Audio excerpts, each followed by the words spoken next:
لیکسیون 5 German زبان کا سبق نمبر 5۔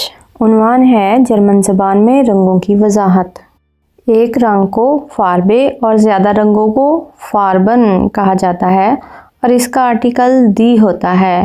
تمام رنگ اس میں صفت کہلاتے ہیں اور یہ ہمیشہ چھوٹے حرف سے شروع ہوتے ہیں۔ بنیادی 3 رنگ ہوتے ہیں جن کو گرونڈ فاربن کہتے ہیں۔ پہلا رنگ ہے پیلا، دوسرا سرخ اور تیسرا نیلا۔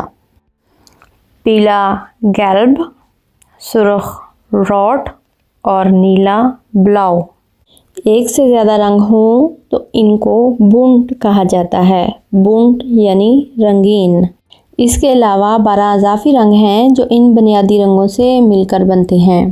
رنگ یہ ہیں گرون سبز رنگ، براؤن بھورا، روزا گلابی، اورنج مالٹا رنگ، لیلا جامنی رنگ، شوارز کالا رنگ، گراؤ سرمئی رنگ، وائس سفید، ترکش فیروزی رنگ، بیج خاکستری، زیلبا سلور، گولڈن سنہری رنگ۔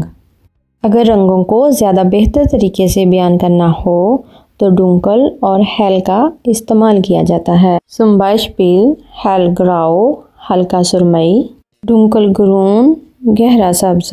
ایک اور مثال ہے ڈونکل بلاؤ گہرا نیلا، ہیل بلاؤ ہلکا نیلا۔